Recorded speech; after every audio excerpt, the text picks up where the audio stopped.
Immortality and eternal life. These are ideas and concepts that man has puzzled over since the beginning of recorded history. Present in many creationist myths is a notion of a man and woman partaking of some sort of fruit, defying some sort of God. Um, in Genesis, in the King James Bible, the most widely promulgated and sold Bible and book of all time, there's a creation myth that speaks about Adam and Eve partaking of fruit, said to give them knowledge between good and evil. Now, there is also present a second tree. This one is not paid attention to much, but plays a prominent role. It's the tree of life. Some translations, not the King James, but others, have rendered the idea of the tree of life instead as the tree of eternal life, the tree that concedes and yields immortality. Not just in Adam and Eve, but throughout generations, we see this same motif replayed over and over, whether it be in man trying to exceed his reach, as in the story of Icarus, or whether we see it in the Tower of Babel, where man tries to ascend into heaven and take the very throne of the gods, which again is rife and replete in the imagery of Hercules having to save the gods as humankind stormed Olympus. This modern era presents us with an opportunity to do something that we have historically pondered over, told stories about, and obsessed since we could write with rudimentary materials. Recent genetic studies and developments have indicated three primary paths in which the human life can be elongated to the point where there are scientists and credible individuals within a variety of communities that now believe that the idea of an individual who is born but never dies is not a completely unimaginable phenomena or occurrence. And in fact, some go so far as to postulate that it will occur within our lifetime. Recently, of note that I think that's particularly interesting, there was a conference held over a wide array of scientists and a body of different professions in which they had to dictate and create a framework whereas how these individuals who live forever would be treated differently. Because think for a second, generational wealth no longer becomes the same. In fact, it compounds. And so one of the large fears is how wealth will be treated in this brave new world. Now that's a subject for a different era, but just to perhaps touch on the likelihood of something of this magnitude occurring. So today, I'd like to spend a little bit more time digging into what we can actually look forward to in the near future occurring with the medicine and the current developments that are on the cusp and cutting edge of science in this time. And perhaps dispel the notion that 2019 is not that far off from seeing lifespans double, triple, quadruple. And within that quadrupled lifespan, perhaps this idea of living not just as a frail old individual, but as a youthful one is a viable possibility. So my background is primarily in English and history, which again is why I opened up with the creationist myth and cited a couple others from Roman and Greek history as well as Jewish oral tradition. I am not terribly familiar with science, however, I became fascinated with this topic as a few things occurred in my personal life. So at a young age, my father passed away when I was 17. He died of cancer. And genetic disabilities and malmutations are more of a norm within my family than they are the exception. My uncle, my father's brother, also died of cancer from the young age of 22 when he was in med school. My grandfather, my maternal grandfather, he died of ALS. And for those of you who are not aware of what ALS is, it is a debilitating disease wherein it attacks the nervous system of the body until the recipient or the individual suffering from ALS can only blink. And so he had to undergo long periods of time to be able to form a simple sentence. So for me, this topic is of something of an individual, not obsession, but certainly a passion. So I want to touch on some brief cutting edge research that's occurred in the last couple of years. Primarily of note is that all of these tests have only been done on mice. However, it has been commissioned that within the next 2 to 3 years, these studies will then undergo human trials and we will see the effects. Now, again, it is worth noting that those trials, if taken place now, will take a substantial amount of time, so we will not hear back from them from a considerable amount. But the findings within mice are incredibly encouraging. So first off, I want to talk about a little bit about the human neurology, the human genome, and the human epigenome. So within human beings, the classical literature on defying aging is primarily founded in this idea of the human genome decaying over time, and we need to stop that decay, or that decay rather. Now, the human genome, as many of us know, even those that are not familiar with the field of science, will note that it's just simply the DNA. Now, DNA is not, of course, simple. There are thousands of different genes that go into the strand itself. But often it's been thought that the gene, the strand of DNA shortens over time, and as it compresses, that we lose a considerable amount of who we are as individuals. That's why we age, because it breaks down and cells begin to replicate in a poorer and poorer state as it contracts and loses genes upon genes upon genes. Now, recent scientific research has illustrated that this is not wholly true. While these genes are deleting, what is in fact occurring is that the basis of the erosion occurs within the human genome, or epigenome rather, itself. If we want a visual representative, picture a human strand of DNA, or the human genome, as a CD.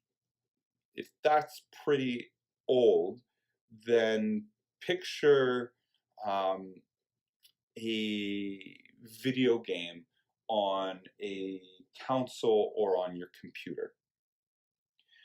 Your video game's processing speed, whether or not it's choppy or laggy or whether the graphics are well refined, is dictated in large part on your CPU. Now, your CPU is a static piece of hardware. However, over time, whether it be because of viruses or just strain, it erodes. In that, not a physical erosion, but its capabilities are diminished as they are finite. With the erosion of that CPU, no longer are the graphics nor the processing speed of the video game that's being played on the console or on the computer clearly or neatly defined. So, if the human genome is the video game, the epigenome in this circumstance would be the CPU. As that deteriorates and as its processing capability and capacity is progressively degenerated, so too is the body's ability to read the DNA strand. So, in a concise way, the epigenome is the thing that reads the genome itself. And so if the issue is in the epigenome, then yes, the gene itself is slowly shrinking, but really what's occurring is that the very thing that's responsible for reading that portion of DNA itself has been fractured, has been splintered, has been malformed at this point so that it can only read certain portions of it. It is the epigenome's breadth of reading ability that is being diminished as opposed to the actual human genome being shortened. It is shortened as a result of the epigenome, the reader's inability to read its full spectrum. So how do we combat this? Well, modern medicine and scientific research has unearthed a few universal regulators that are present within the human body, and these are chemicals and substances that are responsible for our body reacting to disease and distress. And these are the primary factors for our ultimate aging as well, and the deterioration of the aforementioned epigenome. So, the three that are most important, particularly for our discussion today, are AMPK, serotonins, and mTOR. I'd like to be able to start with serotonins. Serotonins can be understood as the primary building block of our actual aging reaction. And so what I mean by that is the species of the earth are pretty cleanly divided into two separate categories. Either they grow quickly and die quickly, or they grow progressively and die slowly. So as a point of example, a mouse under full gestation of from inception to birth is relatively short, a period of a week, perhaps two. At which point, the mouse reaches full maturity over a similar period of time. It is very rapid. However, its lifespan is short, perhaps 2 years at most. Whereas if we take, for example, a blue whale or an elephant, gestation period is significantly longer. The amount of time that it takes in order to actually be born and then from that period to grow to full maturity will last 20 to 30 years. Likewise, because of this slow growth, its actual period of decline is significantly lengthened as well. So we as humans fall into the latter. And what happens is that our life is often disturbed and shortened by the reaction of fight and flight. So when we are in an antagonizing situation or a situation that requires our adrenalines to kick in, our adrenaline gland to kick in, what our body does is it takes carbohydrates and proteins and processes them at high speeds and at incredibly high volatile rates. In that, our body then grows larger. That's why you can see individuals who are in circumstances of constant violence where their bodies respond and musculature actually increases more naturally. And this in turn actually shortens life because of the stress that comes into the body itself. That is often manifested in a variety of chemicals, as well as the epigenome undergoes this level of stress in which it eventually compounds upon itself and becomes splintered in its reproduction, thus shortening the spectrum and continuum of the actual human genome that it can read, shorten life itself. So serotonins themselves are something that are absolutely integral for us to be able to understand how to activate. I had mentioned earlier that there are three universal regulators within our brain that are attached to aging. And so what I mean by that is that if these regulators that require a certain chemical in order to be activated are not activated, our actual aging is exponentially increased. However, when they are activated on a consistent basis, the amount of us aging is diminished. So for serotonins, there are two primary chemicals within the scientific community that we know activated on a regular basis. Now, what they are is they require a little bit of explanation in that one is an accelerator while the other one itself is the fuel. So if you picture a car, one is the actual gas pedal and the other one is the gas tank. Both are necessary to actually push the car forward. So one is called NMN, and that is nicotinamide mononucleotide. So these are genes that control aging in yeast cells. So they're part of the activators for that activate the serotonin genes. So we have 7 of those genes in our bodies, 5 are in yeast, and they protect organisms from aging, so deterioration disease. So what we have found is that aging, the amount of life is increased by 5 to 20% when serotonins are activated, as well as incorporating regular dieting and effective exercise. Now, the actual NMN is simply a chemical which allows the body to break it down into something called NR, or uh, as formerly known, nicotinamide riboside. This raises NAD levels, nicotinamide adrenaline dinucleotide. So that's the actual chemical that the body is seeking out. The serotonins are actively seeking out in order to combat aging. So this portion of NAD, it's interesting to note that in 20-year-olds is significantly high. And again, this is when we would attach the norm of peak health and peak norm within the human species. However, once you reach 50 years old, your NAD levels have decreased by 50%. And again, we see that as kind of the steep precipice from which aging quickly occurs from that point forward. Now, if we understand the NMN to be the fuel, then we can refer to resveratrol for being the accelerator pedal. So it has to be paired with the gas to actually activate, that being the NMN. But these two put together increase the NAD levels within our actual cell structures, thus allowing us to have a greater capacity to fight deterioration and disease and preserve the health of the epigenome. So look, resveratrol is something that's found in red wine. Interesting study was that that was the primary factor in the studies that was made was that if resveratrol was given to a fat mouse, that fat mouse was able to live as long as a thin mouse. Now, that's interesting because research has also shown that fat is actually the greatest contributor to a shorter life. So in that, we found that fat mice were able to live and obese mice were able to live as long as thin mice. That's incredibly intriguing.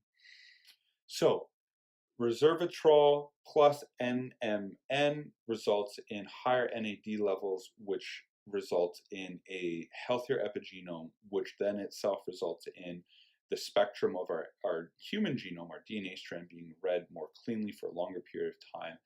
And the product of that is 5 to 20% or potentially more life expectancy. So there are a couple ways that we can go about getting these chemicals within our bodies. Some in postulated food, they're often found in broccoli, cabbage, cucumber, edamame, avocado, tomato, turkey, tuna, peanuts, sunflower seeds, mushrooms.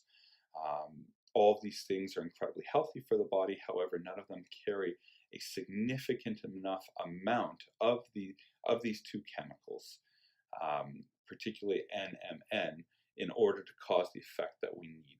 We actually need to induce this amount by exterior means, so an external supplement. So NMN can be found in powdered form. It's refined, it can be made chemically pure, and it is currently available for a very reasonable price off of Chinese importers, in which you actually receive a certificate of purity that you can then either test yourself, or if you have access to a high-grade medical lab through your undergrad contacts, you can also have it tested there. If you were to take 1 gram of that a day in conjunction with 1 gram of resveratrol, again, that's the chemical that was found within red wine, that's the accelerator pedal, whereas the NMN is the fuel that creates the NADs. If you combine 1 gram each and you place it into yogurt, the body breaks that down rather easily. And so that's a very, very easy way for the body to build up its NAD supplies and to begin to restore itself to a much healthier level. Now, of primary note that I wanted to make here is this notion that the gene structure and the cell structure of individuals and the actual responsiveness and form of the epigenome after these chemicals are taken and NAD levels begin to rise, what we have found is that the cell structure, the epigenome, and the actual human genome itself returns to the actual appearance of a 20-year-old. So you're not tricking your body into thinking that it's 20. Your body is actually responding and creating reproducing its cell structures in a way that is consistent with a 20-year-old's body as opposed to a 50-year-old's. So that's incredibly intriguing. Now, just to touch briefly, because time is running out on the other two pathways that I mentioned, there's AMPK. That's it targets and is activated through the neurosynapses through metformin. Metformin is a prescribed drug for diabetes currently. However, you can receive that by going overseas or by ordering through a service through the UK. Again, if you take that for 1 gram a day, that also combats aging. Now, there's a lot of other research that shows that it's great in memory retention and it brings down stress levels, and also for blood sugar levels are also reduced by metformin, or metformin rather. However, it is a prescribed drug here in the United States and Canada, though it is orderable overseas where it is not. Again, very similar to the serotonins, just an alternative pathway, also very important that it's activated. These two, in conjunction with intermittent fasting, and again, a healthy diet of straying away from amino acids and high amounts of proteins and carbs. So that means dark green vegetables, or very, very bright and colorful vegetables. Think purples, oranges, deep yellows. These vegetables undergo a process which is called myoside. And myoside is something that is very similar to the human's responsiveness with NMN as well as resveratrol, in that when these vegetables undergo stress, they produce higher levels of NAD, and that NAD cellular structure is actually found within the vegetables themselves. So when they are consumed, that those same those same reservoirs of the NADs are then infused into the body as well. Now, the third pathway, as I mentioned previously, is mTOR, and this responds to the amino acids and low amount and proteins. Now, you'll recall that I said that those things are poor for our health when in high supply. So the mTOR pathway is very much so the fight or flight. Now, the interesting thing is that as we've going back as we mentioned before, when individuals have quick gains, when they gain body mass quickly, they also happen to deteriorate fairly quickly. Think of the mouse to the elephant example that was presented earlier. And so the mTOR is an activator, but for the negative within the body pathway. So research has demonstrated that by targeting AMPK and serotonins, life is being able to be in conjunction with intermittent fasting, as well as healthy dieting and exercise. Life is able to be prolonged from 5 all the way up to 20, perhaps even to 40, in conjunction with all of these three aspects, being AMPK, serotonins, exercise.